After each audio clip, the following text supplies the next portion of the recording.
All right.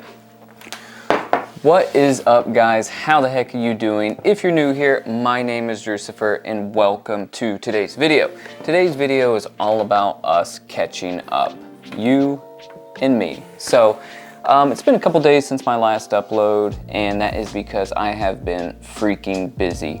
And I know everybody says that, but when I say busy, I have been working probably 14 to 16 hour days. Me and Tawny, she just had a birthday, I had a birthday, we had an anniversary, and I started a new job, or a new contract job, still working my main job as well. So things have been kind of crazy over this past week, but it has been an adventure. So first and foremost, check out this cabin that me and Tawny stayed in, this A-frame, for her birthday. How gnarly is this little cabin? So when we booked this place, everybody was saying watch out for black bears. So of course we were hiking all around the woods, around the A-frame, trying to look for black bears. We never saw any, so we're gonna have to go back and stay in this place to see if we can find some or see any. But it was crazy. This place was just absolutely amazing. So this past week I was able to book a reality TV show gig. Now, obviously I'm not a cast member, I'm not one of those people. However, I am a crew member. Unfortunately, I am not a cam op on this one, and that's okay because I got a different position that's pretty gnarly, I'll tell you about in a minute, but also I've never shot reality TV before. Now, I've shot unscripted stuff and I've shot a lot of different things, so I'm sure I could do reality TV. Narrative film is completely different. You wouldn't think it would be. You would think that it's calling action, turning your camera on, but reality TV is completely different, and we'll talk about that in the future. But this reality TV show is for a major television network that everybody knows, and it's for season 1 of this show, so I can't talk about what network it's going to be on, I can't talk about what the TV show is called, and I can't show you guys any set photos yet. But when I'm able to do that, then I will go further in depth about it and about the specifics of it. So I can say what I'm doing though.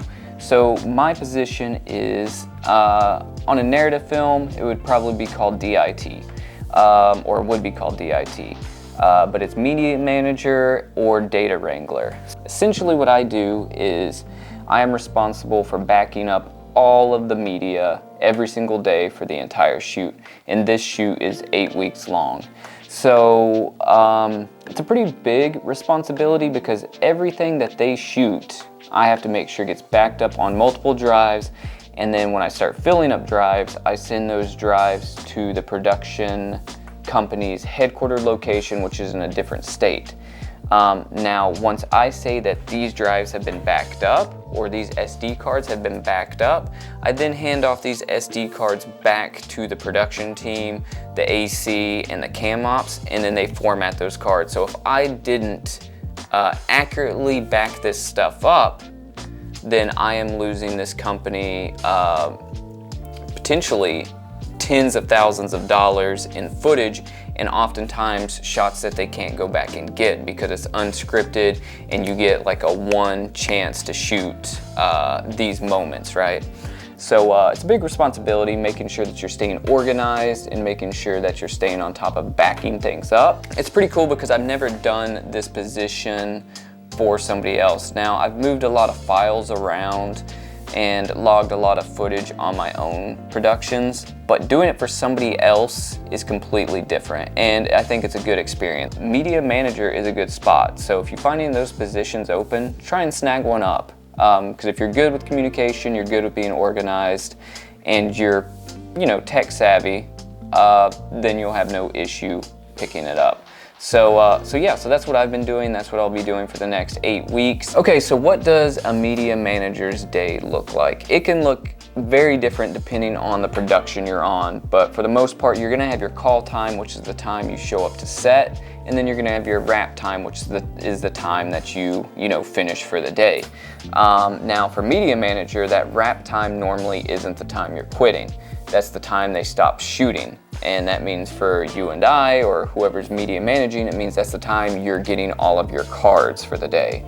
So you will get SD cards throughout the day, and you'll hold on to those, right? Or if you're offloading on set, or if the production office is nearby, you can get those cards, go to your workstation, and you can offload that media throughout the day.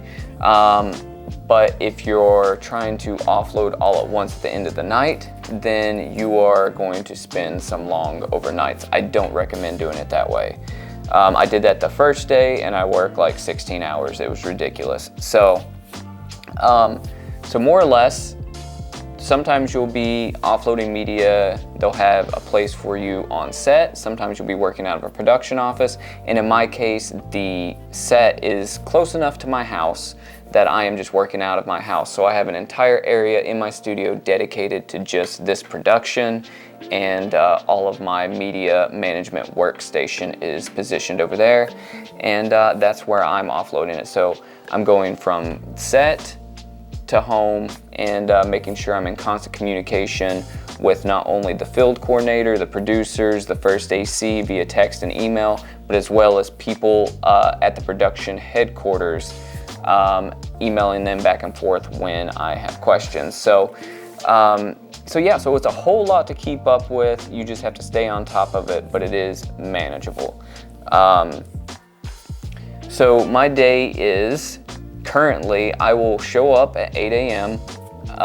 When they are doing load-in, and I will pass off any cards that I've offloaded, and then I will help them load in and load out of the location, and I'll hang around for a bit, and I am just sort of helping out where I can, just because I know how it is to be on a set. You never have enough hands, whether it's doing a little bit of grip, maybe second AC, maybe just helping move stuff around.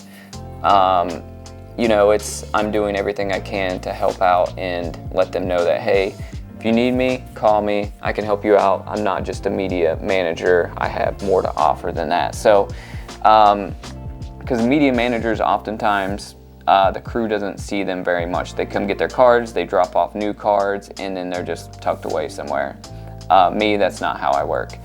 I'm not required to do anything extra, but I always try to. So I'll be back and forth from set to my workstation, offloading media, and then at the end of the day, like I said, this is a 9-camera shoot. So there is 2 FS7s, there's drones, there is GoPros, and who knows if we will add more cameras. There's also an FX3. So it's a lot of cards for me to keep up with. And so at the end of the day, I partner with my first AC and make sure that we have all the cards, and all the cards are labeled, they're handed off to me, and then I make sure that I go home, log everything, ingest everything accordingly, and that is the gist of the job. And then you do it over and over again until your job is over. So I think it's a really cool opportunity. It's a really good crew. This show, I think, is going to be really fun. The cast that they have is really, they seem like really good people, and they're really funny. So I can't wait to be able to tell you guys more about the show and, recommend you guys watch it, because I think it's going to be a really good time. But I've got to go offload some media. We got to ship some drives to the production company's headquarters and make another run to set here in a little bit. So let's do some work.